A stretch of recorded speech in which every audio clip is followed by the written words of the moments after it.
नमस्कार साथियों, समीक्षा इंस्टीट्यूट में आपका स्वागत है। और अब अभी हम आए हुए हैं एमपीपीएससी मुख्यालय के बाहर खड़े हुए हैं और एमपी असिस्टेंट प्रोफेसर जूलॉजी के जो इंटरव्यू देकर के जो भी कैंडिडेट आ रहे हैं, आज हम उनसे सीधे बात करने की कोशिश करते हैं और पूछना चाहते हैं कि आखिर उनका इंटरव्यू किस तरीके से रहा है। नमस्कार सर, क्या नाम है सर आपका? सर मेरा नाम कलकल गौड़ है। सर कहाँ से आए हो आप? सर मैं जयपुर राजस्थान से हूँ। जयपुर से हो? हाँ। सर कैसा रहा सर आपका इंटरव्यू? मेरा इंटरव्यू एक्सपीरियंस अच्छा रहा। पहले तो हमारी जो है एंट्री करवाई थी इन्होंने। और एक चीज मैं बताना चाहूंगा, जो डॉक्यूमेंट वेरिफिकेशन हो रहा है वो प्रोसेस काफी इजी है। तो आपको कोई किसी को डरने की जरूरत नहीं है। पर मैं ये बोलूंगा कि अपने साथ आप एक्स्ट्रा डॉक्यूमेंट्स कैरी करें। अच्छा, ताकि अगर कोई भी मतलब ज्यादा भी हो तो वो साइड में हो सकता है और आप कंफर्टेबली अपना माइंड जो है कूल रख सकते हैं। क्योंकि अगर डॉक्यूमेंट्स को थोड़ी हो जाती है तो जो स्टूडेंट होता है वो थोड़ा वो एंजाइटी में आ जाता है। उसके बाद में सर मेरा शायद तक 2 बोर्ड बने हैं, मैंने जहाँ तक देखा था, ए और बी। और मेरा ए बोर्ड में था और मैं सेकंड कैंडिडेट था। मेरे से जो फर्स्ट कैंडिडेट था वो एब्सेंट था, इसलिए मेरे को फर्स्ट बुला लिया था उन्होंने। और फिर मैं एंटर हुआ। मैं जैसे एंटर हुआ तो मेहरा सर का बोर्ड था। मेहरा सर के साथ में 3 सब्जेक्ट स्पेशलाइज्ड कैंडिडेट वो थे, टीचर्स थे। और तो फिर मेहरा सर ने बोला कि आप आइए। मैंने सबको ग्रीट कर दिया, गुड मॉर्निंग मैंने किया। उन्होंने बोला चलो बैठिए, मैंने थैंक यू बोला।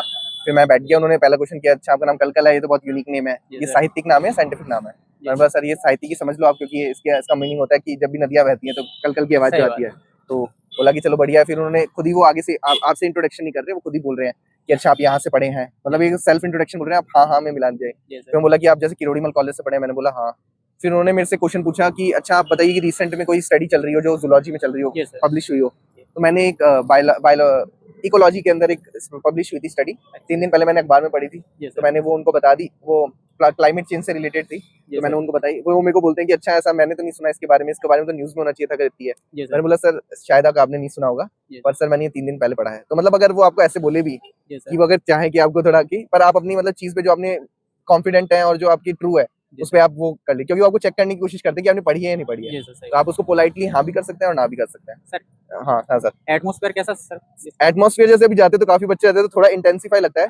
बट जैसे ही आप डॉक्यूमेंट वेरिफिकेशन करा के ऊपर जाते हैं तो आप अकेले या 2 कैंडिडेट्स रहते हैं, तो वहां पे आप थोड़ा मतलब वो हो जाते हैं। बाकी मैं बोलूंगा ये डॉक्यूमेंट के अंदर जो बाकी वो भी है, वॉलंटियर्स भी है जो अंदर है, वो भी काफी ज्यादा हेल्पफुल है। मतलब वो ऐसे नहीं बोल रहे कि आप ये नहीं लाए तो ये नहीं होगा, डरा नहीं रहे। काफी कूल माहौल है, तो आप आराम से आए और जा सकते हैं। हाँ सर, कोई क्वेश्चन जैसा कि सर बच्चे मतलब जानना चाहें जो भी आपसे? हाँ, उन्होंने फिर सब्जेक्ट स्पेशलाइजेशन की तरफ किया मेरे को। तो उन्होंने मेरे को पूछा कि ब्रांचेस क्या है जूलॉजी की। तो मैं थोड़ा बोला कि सर एक और बार आप थोड़ा रिपीट कर दें, मैं थोड़ा समझ नहीं पाया। बोला ब्रांचेस बताओ। तो फिर मैंने बताना किया सर टैक्सोनॉमी है, डाइवर्सिटी ऑफ लाइफ फॉर्म्स है, इवोल्यूशन है, इकोलॉजी है, इथोलॉजी है, जेनेटिक्स है, ह्यूमन फिजियोलॉजी है। ऐसे मैंने काफी बोला। तो वो मतलब उसी से फिर अच्छा आपका पहला क्या है, जैसे मैंने टैक्सोनॉमी बोला तो वो टैक्सोनॉमी उन्होंने पकड़ लिया। अच्छा बोला फादर ऑफ टैक्सोनॉमी क्या है? तो मैंने बता दिया सर कार्लस लिनियस है। तो फादर टैक्सोनॉमी के बाद बोला अच्छा कि लिनियस ने किस बेसिस के ऊपर क्लासिफिकेशन किया था? तो मैंने बता दिया आर्टिफिशियल क्लासिफिकेशन दिया था, मॉर्फोलॉजिकल कैरेक्टरिस्टिक्स के बेसिस के ऊपर। बोला कि अच्छा अब मेरे को बताओ कि उन्होंने इन्वर्टिब्रेट्स की क्लासिफिकेशन में कितनी क्लासेस है? मैंने बोला सर 10 है। बोला इन्वर्टिब्रेट्स? मैंने बोला सर 9 है। फिर बोला कॉर्डेट में कितने फाइलम है? मैंने बोला सर एक ही फाइलम है, कॉर्डेट ही फाइलम है। फिर उन्होंने मेरे से पूछा कि डबल सर्कुलेशन सिस्टम बताओ। मैंने बता दिया कि सर हार्ट के अंदर 2 बार ब्लड मूव करता है, एक साइकिल के अंदर सिस्टमैटिक और पल्मोनरी सर्कुलेशन होता है, और उसको डिफाइन कर दिया। और ये भी बता दिया कि वो कौन से ग्रुप में क्लास के अंदर होता है, एवियन में होता है। फिर बोला कि अच्छा एक्सक्रीटरी का बताओ कि क्या आ जाता है? मैंने फिर एक्सक्रीटरी कर दिया कि सर नाइट्रोजन वेस्ट रिमूव करने का होता है। फिर बोला कि अच्छा जो किडनी होती है वो कितनी तरह की हो सकती है फाइलम में? तो मैंने बोल दिया सर प्रोटोनेफ्रिक हो सकती है, मेसोनेफ्रिक होती है, मेटानेफ्रिक हो सकती है। फिर बोला कि अच्छा नाइट्रोजनस वेस्ट के बेसिस पे देखिए तो कितने तरह के हो सकते हैं? मैंने बोला कि सर आप अमोनोटैलिक के बारे में बोले हाँ। मैं बोला सर अमोनोटैलिक, यूरिकोटैलिक, यूरियोटैलिक। जो अमोनिया एक्सक्रीट करते हैं उनको अमोनिया बोल दिया, जो यूरिक करते हैं उनको यूरिक एसिड बोल दिया, और जो यूरिया करते हैं उनको यूरिया बोल दिया। उसमें एग्जांपल्स आप दे सकते हो। फिर उन्होंने पूछा आरपीएस एचपीएस क्या है? तो मैंने बोला सर अगर जहाँ तक मेरा कहना जो आप मेंशन करना चाह रहे हैं शायद वो रीनल पोर्टल सिस्टम है। फिर उन्होंने सर हिलाया हाँ रीनल पोर्टल और हिपैटिक पोर्टल सिस्टम है। फिर मैं बताया कि sir renal portal system lower cortex के अंदर रहता है, और उसको एक्सप्लेन भी कर दिया कि क्या होता है। बोलता है फिर उन्होंने बोला कि अच्छा कि ब्लड कहाँ पे प्यूरिफाई होता है? मैं बोल दिया सर किडनी के अंदर होता है। फिर क्या क्या उसका होता है? मैंने बोला सर नाइट्रोजन स्पेस रिमूव करता है। फिर उन्होंने मेरे से लास्ट क्वेश्चन पूछा कि रिप्रोडक्टिव आपका सब्जेक्ट स्पेशलाइजेशन क्या है? मैंने बोला सर रिप्रोडक्टिव एंडोक्राइनोलॉजी है। फिर उन्होंने नेक्स्ट को मूव कर दिया। तो सर ने वहीं से शुरू किया जहाँ से बोला अच्छा रिप्रोडक्टिव एंडोक्राइनोलॉजी है तो आप बताओ एफएसएच हार्मोन क्या करता है? मैंने बोला सर आप फॉलिकल स्टिमुलेटिंग हार्मोन की बात कर रहे हैं, फीमेल के अंदर फॉलिकल को स्टिमुलेट करता है।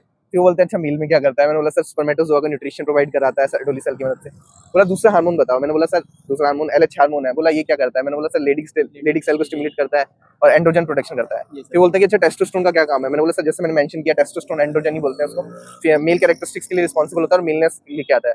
फिर बोलते हैं कि अच्छा इसका फीमेल में क्या रोल है। मैंने बोला सर अगर आप एफएसएच के बारे में पूछा उन्होंने कि एफएसएच का अगर टेस्टोस्टेरोन एलएच अगर टेस्टोस्टेरोन सीक्रेट कर रहा है मेल में तो फीमेल में क्या कर रहा है। मैंने बोला सर प्रोजेस्टेरोन सीक्रेट करता है, मेंटेनेंस करता है एंडोमेट्रियम की। फिर बोलते हैं ऑक्सीटोसिन। मैंने बोला सर ऑक्सीटोसिन पोस्टीरियर पिट्यूटरी से सीक्रेट होता है और फीटल इजेक्शन रिफ्लेक्स जब भी बर्थ होता है तो उसके अंदर हेल्प करता है। और दूसरा चीज जो वो करता है वो मिल्क लेट डाउन के अंदर हेल्प करता है, क्योंकि जैसे बच्चा पैदा हो जाएगा उसको मेमोरी ग्लैंड से सकिंग करवानी पड़ेगी। बोलते हैं कि अच्छा सेक्स हार्मोन कहाँ मिलते हैं। मैंने बोला सर एंटीरियर पिट्यूटरी मिलते हैं। एफएसएच और एलएच हो गया टेस्टोस्टेरोन एस्ट्रोजन प्रोजेस्टेरोन बनाता है। फिर उन्होंने एक क्वेश्चन पूछा गैमीट कितने तरीके के होते हैं। फिर मैं बोला सर 2 तरीके के होते हैं, मेल फीमेल। अच्छा फिर उन्होंने बोला कि एक क्वेश्चन पूछा कि अच्छा मेरे को बताइए एम्ब्रियो से लेके लास्ट जो जाइगोट से लेके एम्ब्रियो बनता है उसमें प्रोसेस क्या होता है। मैंने बोल दिया सर क्लीवेज होगा, ब्लास्टुलेशन होगा, ग्रेस्टुलेशन हो जाएगा, फिर उसके बाद मॉर्फोजेनेटिक मूवमेंट्स हो जाएंगे, ऑर्गेनोजेनेसिस हो जाएगा, न्यूरुलेशन हो जाएगा। फिर मेरे को एक क्वेश्चन उन्होंने पूछा था कि क्लीवेज कितने तरह का होता है। मैंने बोला सर डिटरमिनेट और इनडिटरमिनेट होता है। बोला उसका मतलब क्या होता है। मैंने बोला सर डिटरमिनेट का मतलब ये होगा कि जो भी ब्लास्टोमियर मिलेंगे अगर वो लॉस्ट हो जाते हैं तो कोई भी बॉडी पार्ट्स जो हो जाएगा वो फॉर्म नहीं हो पाएगा जिससे होने वाला था। लेकिन इनडिटरमिनेट है तो हमको पता नहीं है कि कौन सा बनेगा, तो उससे हमें हो जाएगा। फिर उन्होंने बोला कि चलो ठीक है। इतने उन्होंने बहुत क्वेश्चन किए। कितने मिनट चला होगा सर आपका इंटरव्यू? मेरा 15 से 30 मिनट चला होगा। उसके बाद में एक लास्ट बताता हूँ। लास्ट वाले जो सर थे उन्होंने मेरे से 3 ही सवाल पूछे। फर्स्ट उन्होंने मेरे से पूछा था कि हाँ जेनेटिक म्यूटेशन जो होते हैं वो कौन कौन से रीजन्स होते हैं।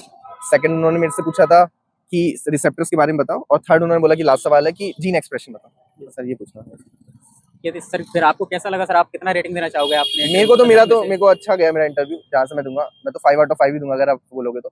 बाकी जो माहौल वगैरह है वो काफी काम ही है, आपको स्ट्रेस नहीं होना है। और बाकी डॉक्यूमेंट्स आप पूरे रखोगे तो आपको कॉन्फिडेंस रहेगा और उसकी वजह से पैनिक भी नहीं सर। जो कैंडिडेट आने वाले हैं अभी फ्यूचर में, उनके लिए क्या संदेश देना चाहोगे? कैंडिडेट जो फ्यूचर में आने वाले वो यही है कि आप मतलब फ्री माइंड सेट से आए और डॉक्यूमेंट्स आप अपने पूरे कर लें और जब वहां पर जाएं तो ज्यादा कुछ स्ट्रेस मतलब जो आपने पढ़ा है उस पर कॉन्फिडेंट रहे।